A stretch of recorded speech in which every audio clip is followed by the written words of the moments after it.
Hello students, welcome back to my YouTube channel professor Shubham Tiwari. बात करेंगे आज आपके #22 एसवाई बीकॉम सेमेस्टर 3 का कॉमर्स की जो सीरीज चालू हुआ है, मॉड्यूल 3 का पहला पार्ट हम लोग ने सेलेक्ट किया डेलीगेशन वाला पार्ट। डेलीगेशन में एक क्वेश्चन हमारा हो चुका, सेकंड क्वेश्चन हम लोग करने वाले हैं।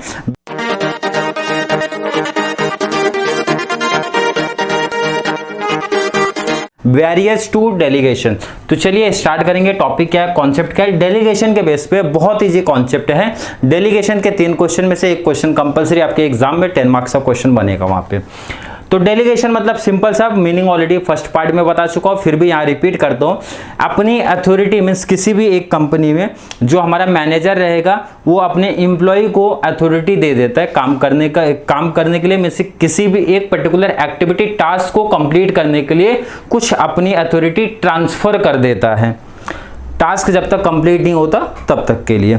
शॉर्ट में मीनिंग क्या लिखा गया, delegation is a process by which A superior transfer, जहां पे एक सुपीरियर ट्रांसफर करेगा। क्या ट्रांसफर कर रहा है, formal authority to his subordinates, मतलब अपनी फॉर्मल अथॉरिटी को ट्रांसफर करेगा to do a particular activity, एक पर्टिकुलर एक्टिविटी के लिए एक पर्टिकुलर टास्क उसको देगा, बोलेगा ये अथॉरिटी मैं आपको दे रहा हूं, जो अथॉरिटी मेरे अंडर है वो अथॉरिटी मैं आपको प्रोवाइड करा रहा हूं। तो यहाँ पे टॉपिक क्वेश्चन क्या बन रहा है कि वेरियस टू डेलीगेशन।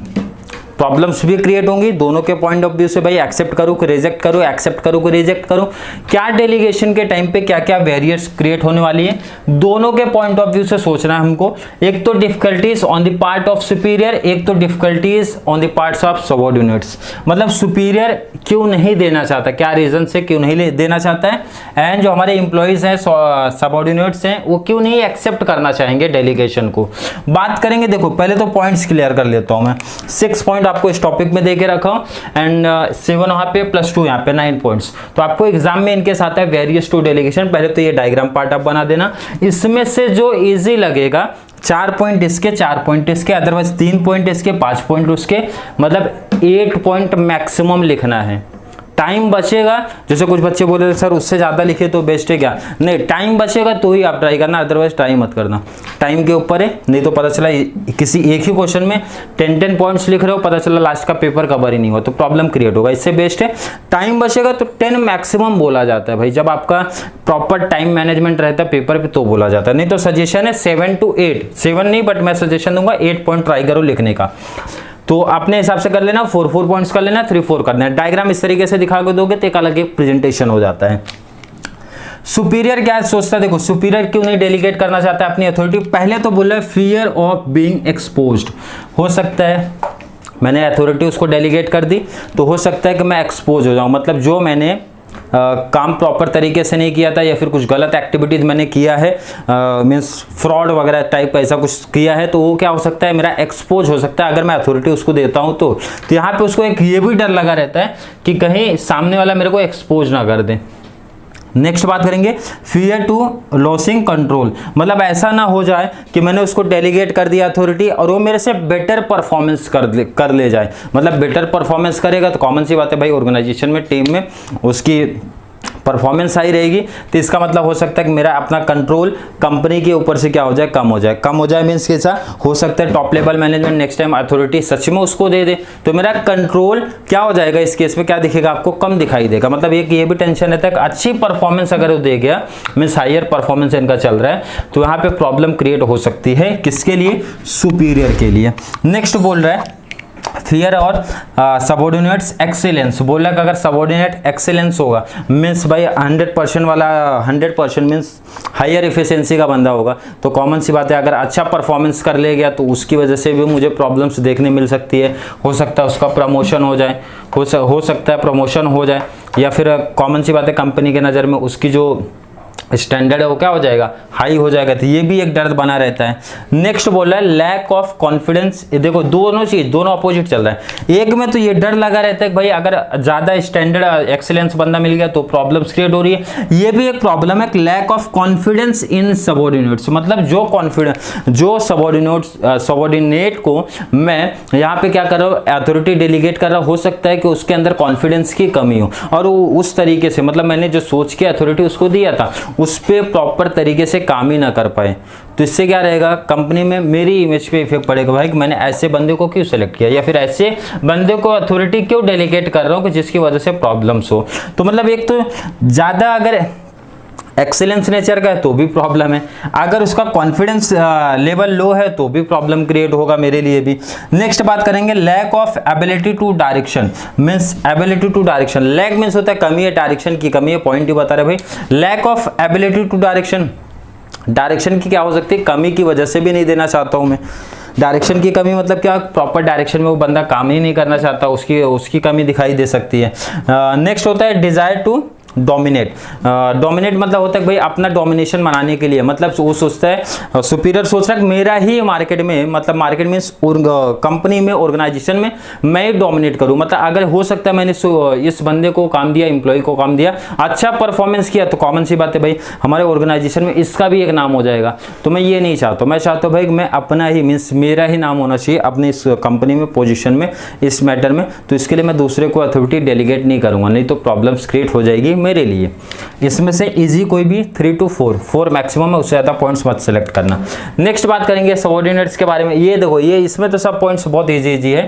पहला तो वही आ गया लैक ऑफ, पहले यही बात कर लो जो कॉमन था, लैक ऑफ सेल्फ कॉन्फिडेंस। उसको खुद को ही फील हो रहा है भाई कि सेल्फ कॉन्फिडेंस नहीं है, तो पता चला मुझे अथॉरिटी अगर उसने दे दिया तो मैं उसको काम को कर पाऊंगा कि नहीं कर पाऊंगा प्रॉपर तरीके से नहीं किया तो भी एक प्रॉब्लम क्रिएट होगी, जो कि आगे दिखेगा वहाँ पे।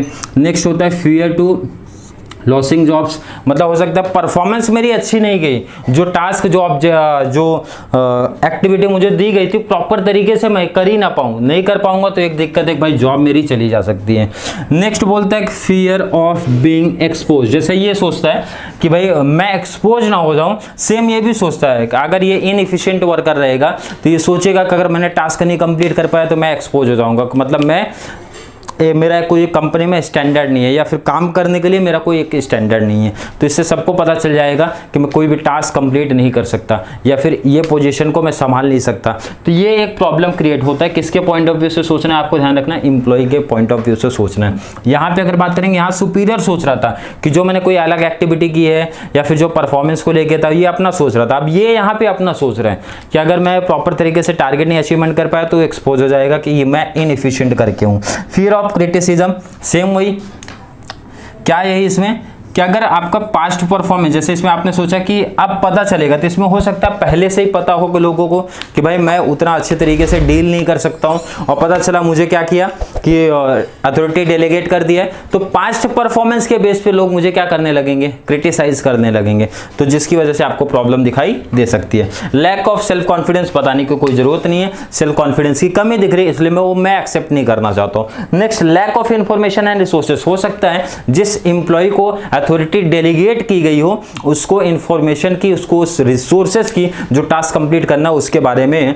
लैक दिखाई दे, मींस कमी दिखाई, इंफॉर्मेशन ही नहीं है प्रॉपर आपको जो टास्क दिया गया उसके बारे में, या फिर रिसोर्सेस ही अवेलेबल नहीं है, तो वो भी एक प्रॉब्लम क्रिएट करेगा। तो कॉमन सी बात है, आपका ऑब्जेक्टिव जो रहेगा, टास्क का जो ऑब्जेक्टिव रहेगा, एक्टिविटी की जो ऑब्जेक्टिव रहेगा, वो अचीवमेंट नहीं कर पाऊंगा मैं, तो प्रॉब्लम मेरे लिए रहेगा। लैक ऑफ इंसेंटिव्स, ऑलरेडी पढ़ चुके हो, इंसेंटिव की कमी है तो आदमी सोचता है भाई मैं क्यों एक्स्ट्रा काम करूं जब मुझे एक्स्ट्रा कुछ बेनिफिट ही नहीं मिल रहा है। एक तो मैं अपना रूटीन वर्क भी कर रहा हूं, उसके साथ में extra activity means authority delegate करेंगे तो कॉमन सी बात है अथॉरिटी के साथ में रिस्पॉन्सिबिलिटी भी आएगी, जिम्मेदारी भी तो देंगे टास्क की। जब एक्स्ट्रा पैसा ही नहीं मिल रहा है कुछ, तो मैं क्यों वो काम को करूं।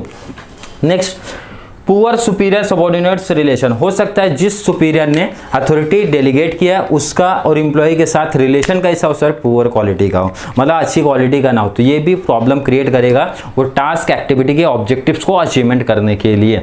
रिलेशन भी इंपॉर्टेंट चीज़ है, तो यहाँ पे रिलेशन भी डिपेंड करेगा, अगर पुअर रिलेशन है तो प्रॉब्लम्स क्रिएट होने वाली है।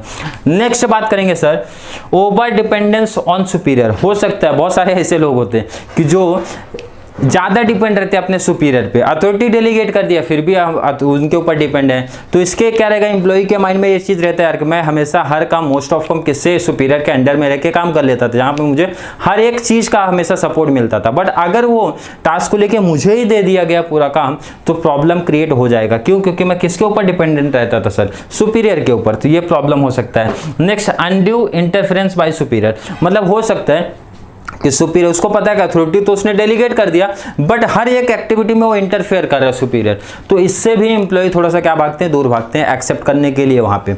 ये भी एक delegation means barriers to delegation का पार्ट है, जिसमें एम्प्लॉय ये सोचता है अथॉरिटी तो मेरे को दी है, तो इसका मतलब क्या होता है, मैं काम अपने तरीके से करना चाहता हूँ, जो जो अथॉरिटी दी है उसके अकॉर्डिंग चलने वाला हूँ। बट यहाँ पे क्या प्रॉब्लम्स क्रिएट हो रही है, बोल रहा है कि बार बार जो हमारा सुपीरियर है इंटरफेयर कर रहे हैं, तो जिसकी वजह से प्रॉब्लम्स क्रिएट होती हैं, क्योंकि हर बंदा क्या करना चाहता है, अगर उसको अथॉरिटी मिली है तो इसका मतलब पावर टू टेक डिसीजन है, तो लेकिन बट कहाँ पे रहता है, बहुत सारे लोग सिर्फ नाम की अथॉरिटी दे देते हैं आपको, बट क्या रहेगा, वो बोलते हैं हमसे बिना पूछे आप कोई भी एक्टिविटी मत करो, हर एक एक्टिविटी करने से पहले ऊपर में चलो। तो इसकी वजह से बहुत सारे एम्प्लॉय क्या सोचेंगे, भाई जब सब काम तो आपसे ही पूछ के करना है तो हम वो काम क्यों करें, मीन्स यहाँ पे भी अथॉरिटी डेलीगेट करने के लिए मना कर देंगे, मीन्स एक्सेप्ट नहीं करने वाले। तो आई होप देखो ये बहुत हार्ड कॉन्सेप्ट नहीं था, इसको लोग बहुत जल्दी क्लोज किया, मतलब बहुत ज़्यादा डीप में जाने की जरूरत नहीं है, सिंपल सा उसका शॉर्ट में 1-2 सेंटेंस बनाने हैं, बस टॉपिक क्लोज करना है, बहुत ज़्यादा डिटेल्स उसमें नहीं लिखना था। पॉइंट्स जो ऑलरेडी मेंशन कर रहे हैं, आपको सिर्फ डेलीगेशन का मतलब समझ लेना है, और ये पॉइंट्स का डेलीगेशन के हिसाब से कैसा आप फिट कर रहे हो वो इंपॉर्टेंट है। फिर भी डाउट कंफ्यूजन क्रिएट हो रहा है, कमेंट बॉक्स खोला है, ऐड कर देना।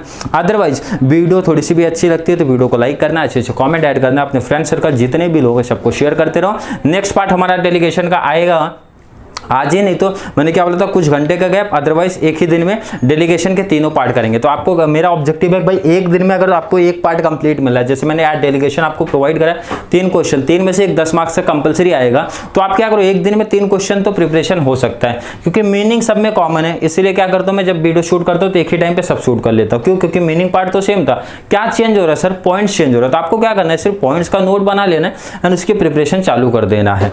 तो चलिए मिलते हैं नेक्स्ट क्लास में, इसके अगले क्वेश्चन की बात करेंगे, प्रिंसिपल ऑफ डेलीगेशन। तब तक के लिए थैंक यू सो मच।